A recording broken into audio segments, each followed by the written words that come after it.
Berarti, wah, tiap hari nih, Bro. Habis Tiap subuh, hari.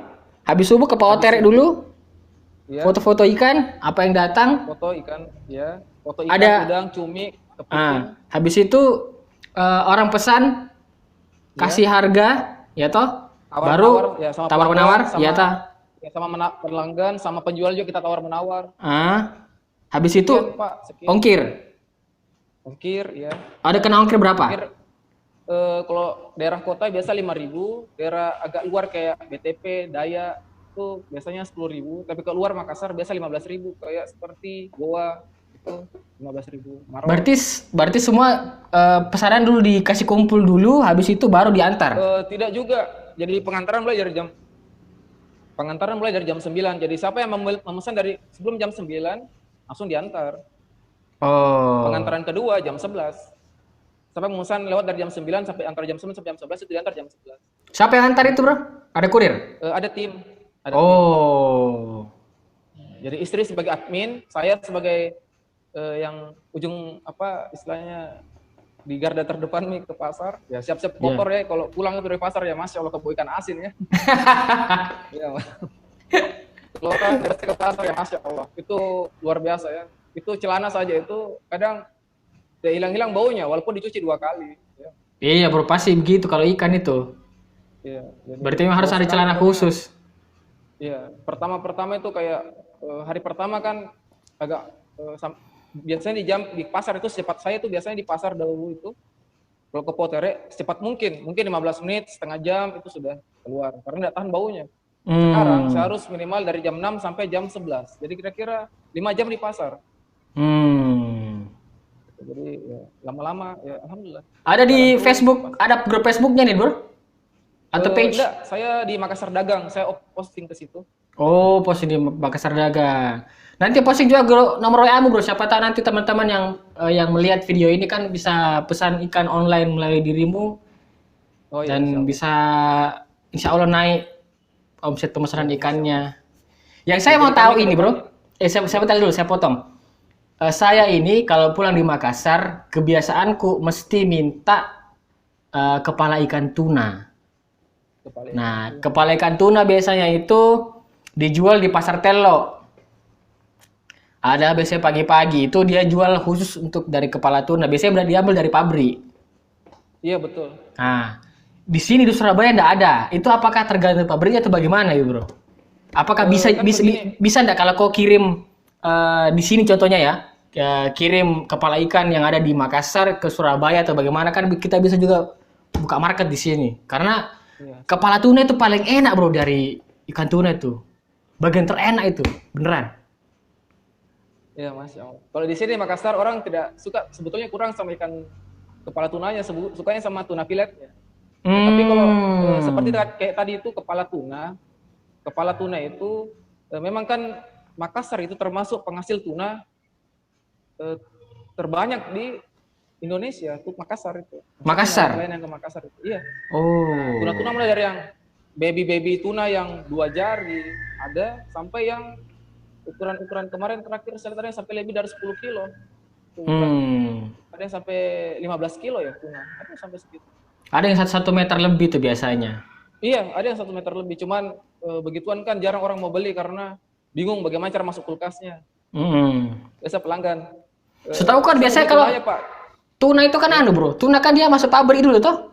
Harus masuk pabrik atau bagaimana? Ukuran tertentunya. Ya, ada ukuran tertentunya dia masuk pabrik. Kalau misalnya masih segar, sesuai ukurannya masuk ke pabrik. Di pabriknya itu dia di fillet kan. Dikirim keluar ke Jepang. Iya, betul. Kan pengimpor tuna nomor 1 di dunia. Indonesia kalau nggak salah, Jepang. Ya. Jadi itu yang dibikin sashimi kan. Iya, betul. Apalagi yang sushi kan, betul. Ya. Oh. Berarti itu kalau makanya tenggiri Indonesia itu tenggiri Makassar itu kebanyakan dikirim ke Hong Kong. Kayak kakap merah itu banyak dikirim ke Hong Kong, ke Cina, ke mana? Berarti yang masuk di pabrik ini ukuran tertentu, Bro toh? Iya, karena memang nelayannya senang ke sana karena langsung cash uangnya dikasih. Harganya tinggi, cash langsung.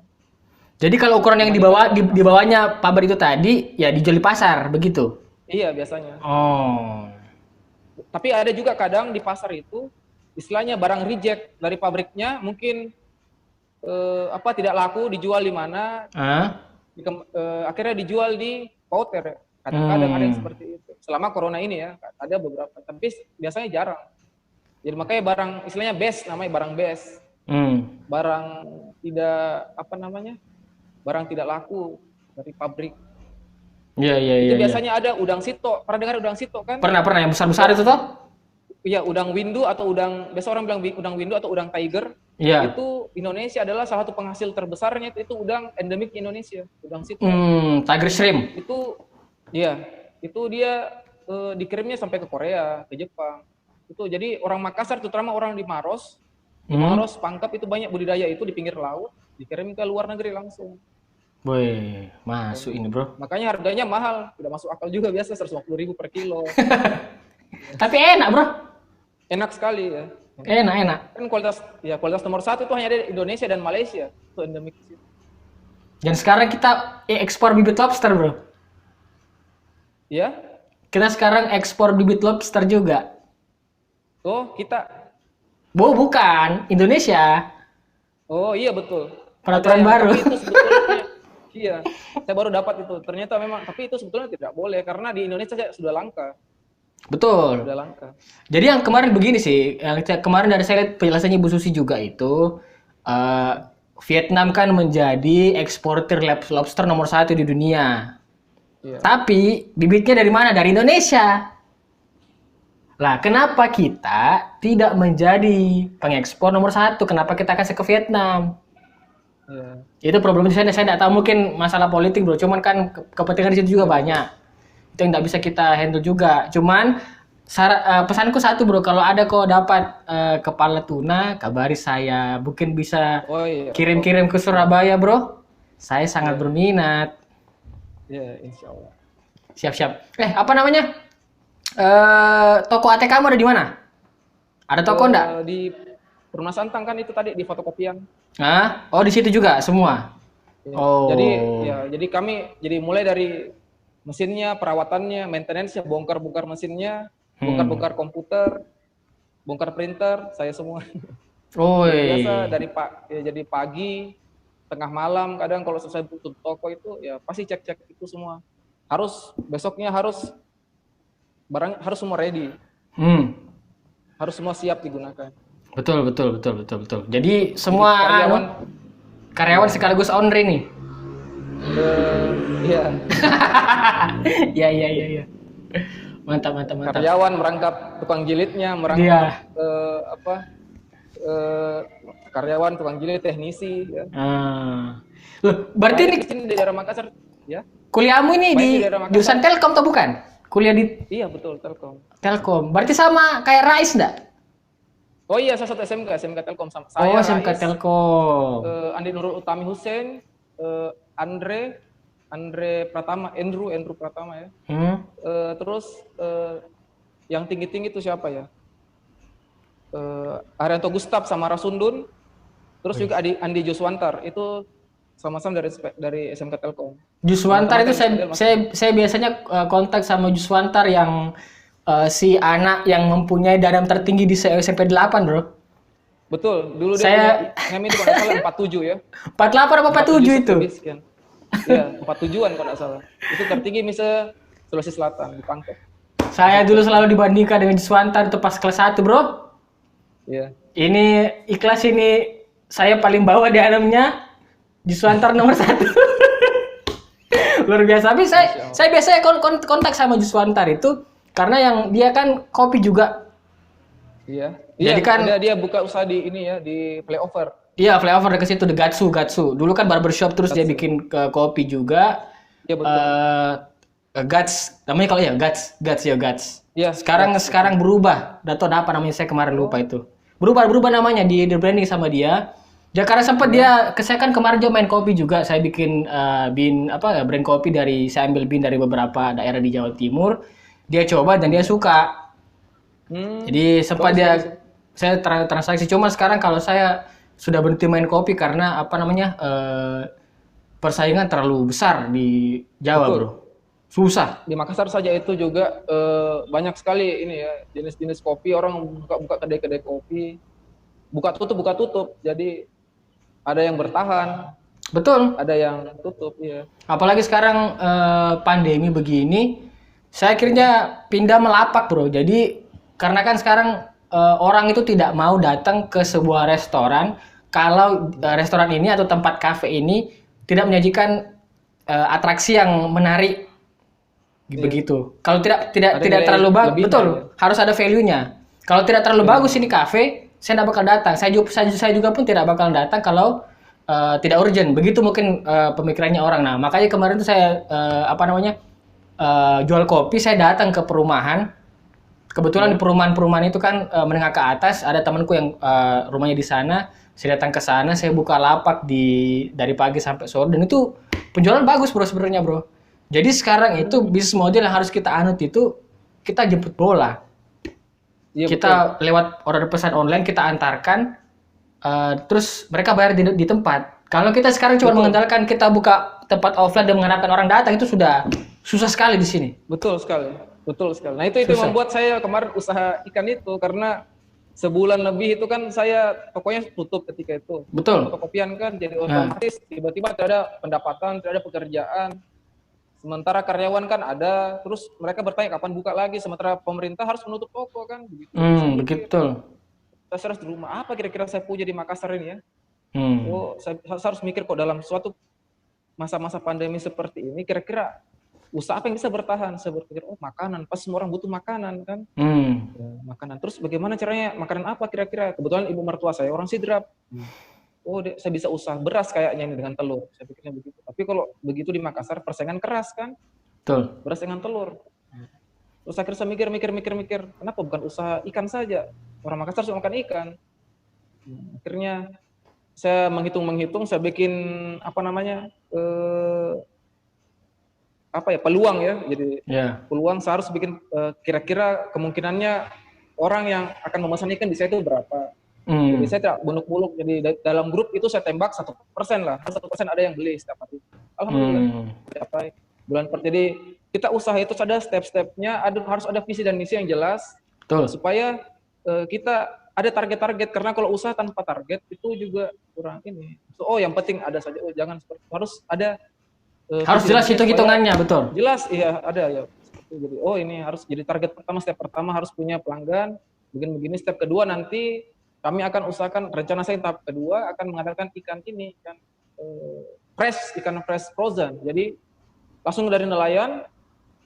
Saya kebetulan punya rumah dekatnya dengan Potere itu, ibu mertua. Saya mau adakan freezer di situ, dari situ langsung saya bekukan. Saya bisa jual kiloan. Jadi harga bisa lebih murah, harganya bisa mendekati harga sama dengan harga penjual di Potere. Seperti itu. Jadi di stok dulu di pangsa pasar. Iya, jadi stok pangsa pasar lebih besar. Ya, jadi harga ikan tidak tergantung dengan kan biasa itu ikan di Makassar harganya tinggi sekali kalau terang bulan. Betul. Bulan purnama. Ya, itu tinggi sekali harganya, bahkan naik sampai 3 kali lipat. Kadang saking tingginya kadang saya malas posting. Karena dana ikan itu, bro. Dana ikan pas bulan purnama biasanya. Kemarin nih ikan harganya 70 kan. Iya. Tiba-tiba naik besoknya 200. Kan tidak masuk akal. Nanti pelanggan bilang apa ini? Kalau saya posting harga segitu, mending nggak usah saya posting.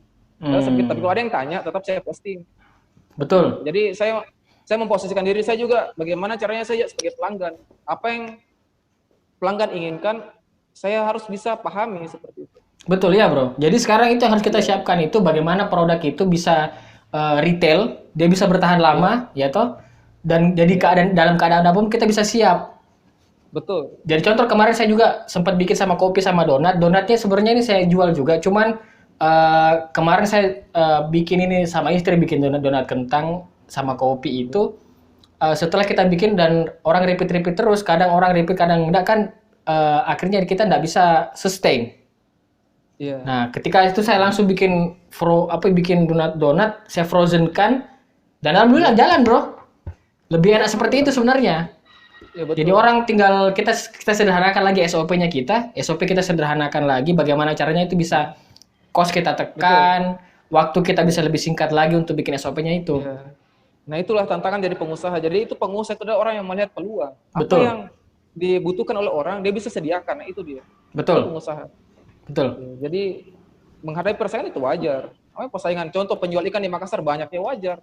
karena peminatnya juga banyak. Jadi kita memasuki istilahnya pasar yang gemuk ini, pasar Makassar. Mungkin kalau saya di Surabaya bro ya, saya tidak berani. Karena mungkin tadi ya, karena orang di sana kan itu memang nggak. Kan saya hampir setiap tahun itu saya sering ke Surabaya karena orang tua kan, kakek saya kan di ini Magetan. Oh, bukan Madiun. Saya pikir dulu. Madiun itu, tapi ke arah Magetannya. Oh, ke arah Magetannya. Iya, daerah apa? Jalan Mauspati itu, dekat-dekat Mauspati. Jadi berarti ini lewat enggak lewat Surabaya, Sidoarjo. Surabaya Sidoarjo kan itu kalau kita masuk Madiun kan sebelum dulu Saradan. Caruban, Saradan, Madiun, habis itu kan nanti belok kanan langsung lurus Magetan. Itu kan ada tempat wisata danau apa gitu, saya lupa itu namanya danaunya itu. Kan ada Gunung Lawu di situ, Gunung Lawu, Comoro Sewu, Comoro Kandang toh naik toh. Iya. Nah, itu kalau lurus terus itu jalan sampai Solo, Bro. Iya, betul. Kan memang naik bisnya itu bis jurusan Solo kalau ke Magetan. Tapi berarti sekarang keluarga sudah ada di Madiun ini? Atau sudah ke Magetan semua? Enggak, bapak saya dan mama saya tetap di sini di Makassar. Istri saya kan kebetulan orang Bugis Bone. Ya. Orang Bone Sidrap ya, Bone Sidrap. Saya sebenarnya saya Jawa Bugis. Ya. Kau itu berarti mamamu ini orang apa? Mama saya orang Tulungagung. Oh, alah, berarti full Jawa ini, Bro. Full Jawa. Cuman lahir besar di sini. Iya. Jadi teman-teman yang belum tahu itu sebenarnya saya dulu tuh mengenal pertama kali budaya Jawa itu dari saudara Danang ini. Jadi kelas 1 SMP itu Danang itu kalau di kelas dia ngajarkan saya tuh lagu Dolan. Kalau nggak salah itu lagu judulnya namanya Dolan. Prokonco itu kan? Iya, Prokonco. Itu saya sampai di Surabaya, Bro. Saya tahu itu lagu judulnya Dolan. Ini temanku dulu ini Danang yang suka nyanyi dalam kelas ini lagu Jawa. Ternyata pas saya tanya Danang masih bisa bahasa Jawa apa enggak sampai sekarang? Enggak. Danang bisa bahasa Jawa. Malah sekarang lebih banyak belajar bahasa Bugis karena keluarga istri kan banyak kan sering kumpul keluarga kan Bugis, Sidrap, Bone. Betul. Saya itu bapakku orang Kajang, terus mama itu orang Bone, orang Bone Bugis. Sebenarnya saya kemarin ada rencana bro untuk balik ke Makassar. Saya bawa istri sama anak mau pindah ke Makassar juga. Karena di sini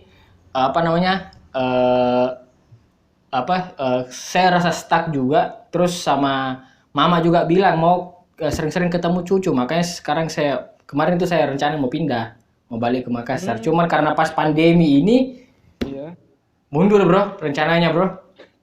Andai kan kalau saya sudah balik nih mungkin kita bisa ada di kerja beberapa proyek bisa kita kerjakan ini. Iya. Tapi Bro Nan sampai sekarang masih bisa mengerjakan software enggak? Masih bisa ya berarti ya? Saya sekarang terakhir saya kerjakan itu pas saya masih masuk di perusahaan ya. Saya terakhir di perusahaan 2012. 8 tahun enggak. Terakhir itu PLC. Programmable Logic Control. Saya semacam kayak teknisi di sebuah perusahaan swasta. Saya yang kerjakan masalah PLC-nya. Jadi semacam semacam kayak perusahaan mengambil barang, mengambil mesin tapi mekanismenya ini banyak pakai sensor kan, robotika istilahnya. Jadi dia menggunakan bahasa programan PLC. Nah, jadi ketika saya kuliah itu seperti ini. Jadi ketika saya kuliah itu saya kan SMK Telkom. Masuk kuliah di Poltek jurusan Telkom. Otomatis pelajaran-pelajaran saya itu kan istilahnya berulang lagi di sana. Jadi ketika pelajaran berulang itu saya tidak usah belajar lagi. Saya pelajari yang lain yang kira-kira suatu hari nanti akan menjadi akan menjadi value saya itu suatu hari. Jadi hal yang besar nanti ke depannya toh? Iya, jadi seperti jadi teman-teman kuliah, belajar, ya saya tidak pelajari lagi yang itu, saya pelajari yang lain. Nah, supaya apa? Supaya nanti suatu hari nanti terjadi, bukan berarti kita mau pelajari semuanya, bukan. Tapi kita harus mengisi diri kita supaya kita tahu kita potensi di mana. Kita punya potensi di mana yang paling membuat kita nyaman. Bro, ini berarti yang kau pelajari dulu di Telkom itu ada kayak web base enggak? Berpengaruh sekali terhadap saya di usaha fotokopi karena kan ceritanya begini, kalau usaha fotokopi, masalah utama di mesin fotokopi itu adalah kerusakannya. Karena mesin fotokopi itu sangat barang yang sangat ringkih, gampang sekali Iya. rusak.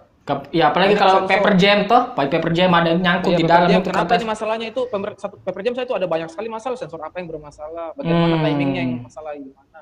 Itu harus dibongkar semua, dicek satu-satu. Nah, itu kalau pakai teknisi minimal itu biasa di Makassar ya. Dulu itu masih awal-awal saya tahun 2009. 100.000 itu minimal kok pengerjaan 1 jam, 1,5 jam. Kalau 2 jam itu sudah sekitar 150, 200. Masalahnya kadang kalau teknisi kerja seharian barang mesin kita itu sudah hampir 500.000, 400, 500 baru pengerjaannya. Belum spare partnya. Spare partnya itu biasanya harganya mahal sekali. Biasa gear begini 75.000. Segini kecilnya. Ya, spare part itu spare part ori. Mesin fotokopi. Ya, mesin fotokopi spare partnya mahal sekali. Jadi biasa kadang kalau perawatan mesin fotokopi itu sebulan ya bisa sampai 1 juta sampai 5 juta itu. Itu kan? biaya maintenance itu tiap bulan itu. Maintenance-nya itu mesin fotokopi. Wow. Sebulan. Nah, kalau kita tidak pintar-pintar perbaiki mesin, kita habis kalau sama teknisi. Baru 3 hari dipakai rusak, panggil teknisi, bayar lagi. Baru 2 hari dipakai rusak lagi, panggil teknisi, kan repot. Makanya saya belajar sendiri. Betul. Oh, teknisi ini. Itu karena mesin fotokopi itu paling cepat untuk bro. Ternyangkut. Karena saya dulu kan SMK dulu saya magang di salah satu travel di Surabaya dulu. Karena saya kan pariwisata juga. Jadi travel itu punya mesin fotokopi sendiri di atas. Nah, kita anak magang disuruh fotokopi. Nah, itu kadang-kadang kalau itu nggak keluar nyangkut, buka di bawah, ya toh, diputar lagi biar bisa keluar tuh kertas. Iya betul. Kadang itu juga kan mesin fotokopi kan sama tinta bermasalah. Biasa karet-karetnya, biasa gear-gearnya, biasa fan beltnya, biasa sensornya, biasa elektroniknya seperti kayak DC control, trafo, atau biasa CPU-nya, biasa juga HVT namanya untuk menghasilkan hasilnya. Kadang juga charge transfer itu macam-macam. Jadi bisa kau perbaiki semua itu? Iya bisa, alhamdulillah. Alhamdulillah. Mesin fotokopi khusus yang saya punya ya, yang paling umum digunakan, yang digunakan oleh rata-rata mesin fotokopi pengusaha fotokopi di Makassar itu ya seperti yang digunakan di Agung Ratulangi, ya, fotokopi center itu semua pakai yang saya punya ya, bisa saya pakai. Tapi enggak berpengaruh ke kebijakan paperless saat ini? Pengaruh enggak di usahamu? Paperless sekarang. Mungkin beberapa tahun, saya sudah memperkirakan tuh mungkin beberapa tahun ke depan itu sudah berkurang. Tapi biar bagaimanapun tetap juga orang tak akan bisa paperless karena apa? Begini, orang cetak skripsi kan pasti butuh kertas. Orang tulis-tulis apa pasti butuh kertas. Karena di kertas itu ada namanya autentifikasinya kan. Betul tidak? Orang bikin pernyataan pakai kertas. Jadi dikasih buku kan, kalau walaupun orang dikasih buku dalam bentuk PDF, orang pasti capek bacanya kalau lewat HP kan. Atau lewat di komputer betul. Sakit mata kan. Nah, makanya dia cetak. Tetap ada pasarnya pasti ke depan. Tapi bro, yang saya mau tanyakan ini yang fokus kan kau tadi kan bilang untuk bikin software kan pakai masih Visual Basic. Visual Basic Java juga bisa. Oh, Java berarti kayak bahasa PHP website juga kayak PHP, HTML juga bisa. Pakai framework apa biasanya kalau di yang web PHP? Dulu saya bikinnya itu dulu saya bikinnya itu masih di terakhir saya bikin website itu tahun 2010 ya. Saya ada perusahaan saya bikinkan website itu pakainya Macromedia Dreamweaver. Iya, Dreamweaver. Saya pakai itu. Tapi sudah pernah update lagi bro masalah website dan lain-lain ini. Sudah pernah update lagi. Terakhir sudah enggak pernah. Sekarang kan HTML5. Iya, HTML5. Ya, paling itu HTML5. Cuman paling kalau saya pelajari lagi ya pasti ini enggak terlalu jauh. Dari dulu pas tamat kuliah bro, enggak berpikir untuk bekerja di startup atau bikin startup digital juga? Dulu sempat berpikir begitu, cuman kan startup begitu kan ini kadang istilahnya kayak gambling begitu ya. Jadi kadang ada yang berhasil, ada juga yang tidak kan. Iya. Ya, ada salah satu temanku di Jogja itu kemarin dia bikin startup sama salah satu venture capital itu di perjanjiannya itu dia equity convert to debt. Jadi dia bagaimana jelas? Jadi venture capital ini invest ke dia, ya toh. dia invest ke startup ini, jika startup ini gagal, equity tadi itu yang dia punya sahamnya venture capital tadi yang udah masuk di startup itu jadi utang, bro. Iya. Wih, nah, Itu ngeri, bro. bahaya. Itu berapa ratus juta kemarin dia harus kembalikan itu. Padahal sejatinya kalau saya bilang namanya investasi ya kan investasi. Iya, jadi harus jelas akadnya karena kan istilahnya kita ini sama-sama untung, sama-sama rugi kalau kita usaha misalnya join kan. Iya. Nah, misalnya saya punya saya punya skill, Bro Ikhlas punya dananya. Oke, kita kerjasama. Berapa bagi hasilnya? Misalnya 50-50. Oh ya oke, jalan misalnya. Betul. Atau mungkin 60-40. Oh ya oke. Nah, jadi kalau rugi ya sama-sama rugi. Betul, sama-sama rugi, sama-sama untung. Jadi itu sih yang kadang-kadang orang tidak jeli belum membaca akad itu, bro. Ya. Ada malah teman saya pernah kacau sekali. Dia bikin bikin usaha, usahanya itu bagi hasilnya seumur hidup. Wih. Usahanya, wah ngeri juga dia bikin ini ya, walau. Tapi sudah tutup usahanya dan itu dituntut sama investornya. Iya, bro. Itu bahaya. Karena sekarang begini, bro, orang Indonesia itu kebanyakan mereka tidak aware yang namanya investasi seperti apa. Mereka berpikir investasi itu adalah utang yang akan dikembalikan. Iya. Padahal mereka berpikirnya harus untung. Iya. Harus untung. Padahal yang namanya bisnis itu ya 50-50. Kadang bisa untung, bisa rugi juga. Dan yang namanya investasi itu kita harus tahu. Oh, kalau saya perusahaan ini untung, saya juga untung. Kalau perusahaan rugi, saya juga rugi. Nah, investor biasanya kalau Indonesia tidak mau. Perusahaan rugi, maunya duit kembali. Lah, tidak bisa gitu kan utang. Betul. Ini makanya harus hati-hati. Terjadi. Ya betul. Pernah dengar usaha sepeda rental sepeda online, pernah dengar yang OVO ya? OFO. Bukan OVO, bukan. Yang OFO dari Cina. Pernah dengar? Yang luar biasa nilai kapitalisasinya, akhirnya bangkrut dan akhirnya sepedanya semua itu ditarik oleh pabrikannya karena belum bayar. Bangkrut besar-besaran. Saya pernah lihat beritanya di media online. Iya. Dan bahkan juga kalau kita lihat startup itu yang besar-besar, ya seperti kayak yang disebut unicorn Indonesia ya, ada Bukalapak, ada Gojek, ada Grab, ada apalagi satu itu Traveloka.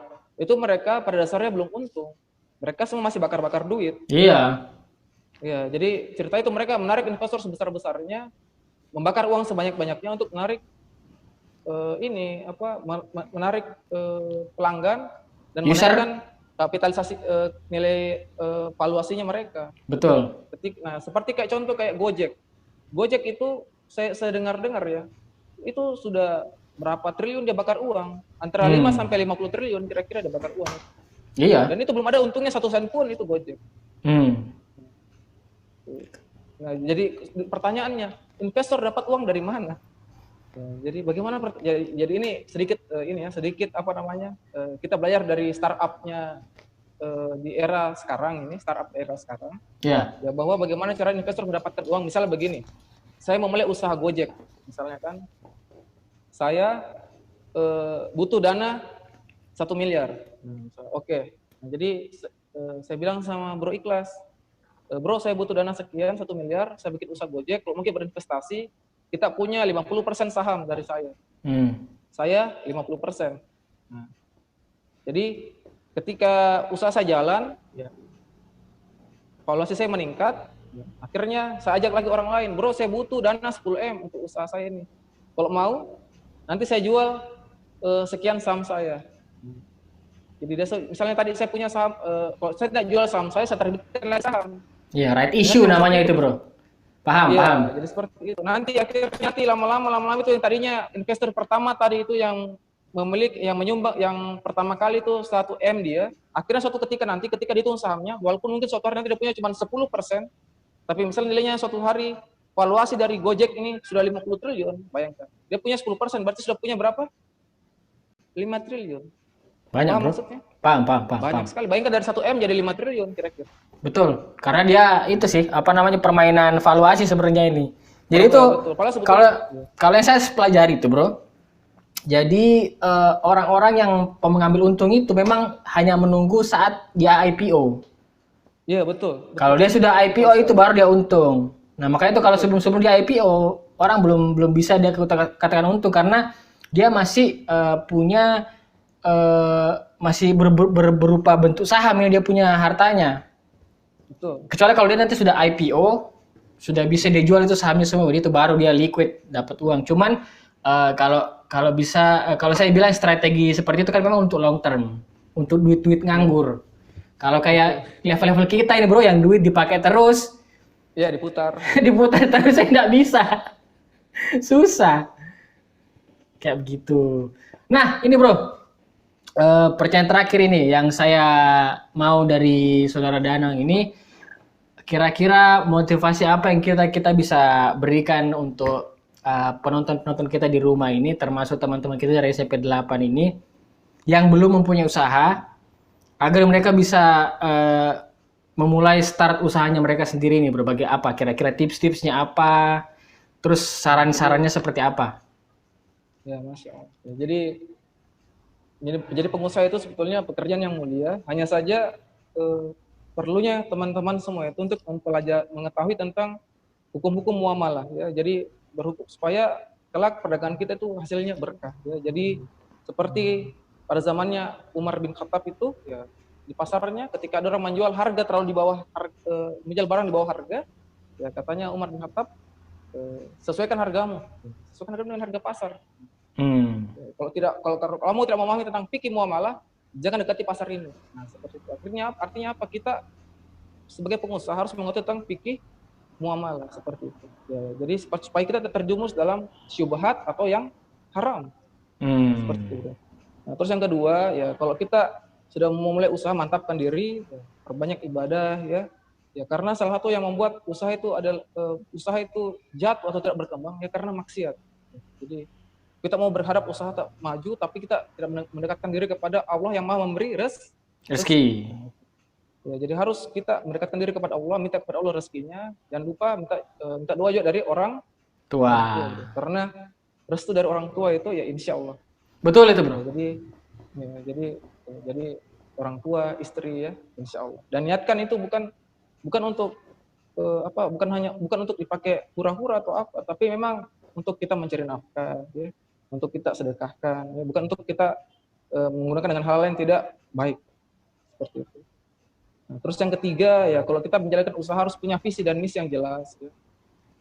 Visi dan misi yang jelas. Tidak apa-apa kita pertama tiru-tiru, tapi kedepannya kita harus punya visi dan misi, harus ada SOP-nya, standar operating procedure.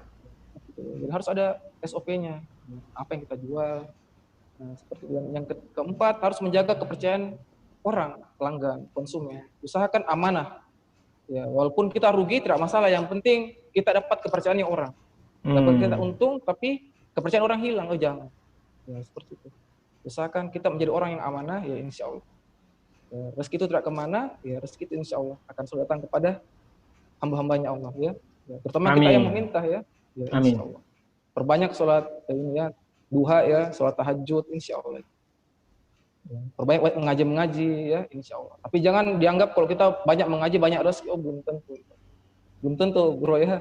Harus tetap usaha. Berharap, harus tetap usaha. Ya, harus tetap usaha. Walaupun kadang Allah dengan itu mengaji kita, dengan kita sholat kita memberi kita rezeki, tapi itu hanya remah-remahnya. Ya sebetulnya itu di akhirat lebih baik besar lagi. Insya Allah. Jadi kita juga dalam berdagang, usahakan ada kaidah-kaidah Islam yang kita dakwahkan di dalamnya. Biasa di pasar biasa sambil berdakwah di pasar Poter ini, ada sedikit saya kasih pengajaran kepada pedagang-pedagang di pasar bagaimana caranya jujur dalam timbangan. Saya kasih tahu bilang kalau kita tidak jujur dalam timbangan Pak, begini balasannya di akhirat. Nanti tidak ada kuikut sebagai umat Rasulullah kalau kita mengurangi timbangan. Kalau hanya kalau mau dipikir cuma 50 gram saja kita curang, tapi besar dosanya itu Pak.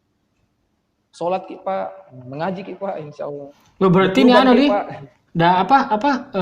tidak hanya bisnis tapi ada dakwahnya juga, Brodi? Iya, seperti jalan. Ya, karena ini jadi dimanapun kita, karena kita itu adalah manusia ya, sampaikan walaupun satu ayat. Ya. Betul. Ya, pelan-pelan. Ya. Tapi jangan keras, tugasnya kita menyampaikan. Masalah mereka mau ikut atau tidak ya terserah. Ini kita menyampaikan hidayah saja. Hidayah yang datang dari Allah, kita hanya sebagai menyampaikan. Ya, alhamdulillah. Mantap. Alhamdulillah. Ya, yang terakhir ya, kalau ada usaha ya insya Allah banyak-banyak bersyukur ya. Banyak bersyukur. Kita usahakan konsisten ya di usaha kita ya, karena terkadang itu ada orang yang betul-betul usahanya satu tapi dia fokuskan di situ, ya insya Allah lebih berhasil ya. Daripada mungkin banyak usahanya tapi tidak ada yang berhasil, Nggak malah fokus. bikin pusing ya. Betul. Ya harus fokus.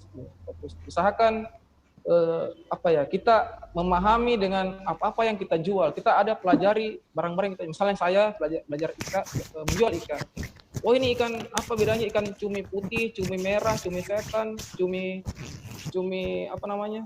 Cumi baby cumi kacang, cumi teropong. Apa bedanya? Banyak sekali tuh. Iya. Apa bedanya katombo, cakalang, apalagi banyara misalnya. Apa bedanya kakap sama katamba, biasa orang tanya. Apa beda sunuk dengan kerapu, padahal sama sebetulnya. Itu kita mengedukasi juga pelanggan kita. Jadi ada nilai edukasi kita. Jadi ada yang barang kita jual. Tapi jangan ada kebohongan. Ya, jadi tetap harus ada mengacu pada ilmu pengetahuan. Ya, seperti itu. Jadi jangan kita karena kita mau menjual sesuai barang dagangan kita laku, kita bodoh-bodohi orang. Oh jangan. Itu tidak boleh. Jadi kita, kalau pelanggan kita beli, alhamdulillah, tidak beli, tidak apa-apa. Ya seperti itu. Berusahakan jujur, ya insya Allah. Jujur nomor 1. Insya Allah. Siap. Jujur, ya, insya Allah. Mantap. Saya dapat banyak sekali nih dari Saudara Danang ini. Karena saya selain dikasih wejangan juga, sudah di-share pengalaman-pengalaman bisnisnya dan bagaimana beliau memulai usahanya ini. Oke, terima kasih Saudara Danang. Terima kasih. Saya doakan semoga usahanya lancar. Usaha fotokopinya juga bisa membesar dan bisa bermanfaat untuk buka banyak lapangan kerja untuk orang-orang di Makassar. Dan jangan lupa bro, kepala tuna untuk saya. Ya. Oke, baik bro. Terima kasih. Ya. Assalamualaikum warahmatullahi wabarakatuh. Waalaikumsalam warahmatullahi wabarakatuh. Nah, alhamdulillah tadi kita sudah bicara bersama Saudara Danang Nugroho. Bisa dicek nanti saya tautkan linknya di description. Bisa nanti kalian bisa langsung add Facebooknya, sekaligus nanti bisa kontak dengan beliau dan bisa sharing-sharing. Nah, itu tadi pelajaran-pelajaran berharga dari Saudara Danang Nugroho ya. Beliau itu teman saya dulu SMP. Kebetulan saya dulu itu karena saya adalah seorang murid yang terpaksa dimasukkan ke SMP 8 dan saya dimasukkan ke kelas unggulan di mana itu tempatnya orang-orang pintar dan saya tidak mampu. Nah, di situ saya pada saat itu saya dulu tuh Danang sebelah kiri, teman saya lagi namanya Hairul, saya di tengah-tengah. Jadi cuman bangku ini sebenarnya tuh 2 orang, tapi saya dimasukkan ke situ, jadi saya duduk di tengah-tengah di situ. Dan yang menerima saya pada saat itu, yang mau berteman dengan saya itu salah satunya ya Bro Danang ini. Beliau baik dan orang baik, mau berteman dengan saya dan hitungannya beliau ini teman bercanda saya dulu. Jadi saya sering sekali bercanda bersama beliau ini, termasuk golongan-golongan orang yang bercandanya ngawur sebenarnya dan memang sering bikin teman-teman satu kelas itu tertawa. Oke, terima kasih teman-teman. Jika kalian merasa bahwa video ini ada manfaatnya, silahkan di-share ke teman-temannya, like, dan jika ada pertanyaan silahkan posting di kolom komentar.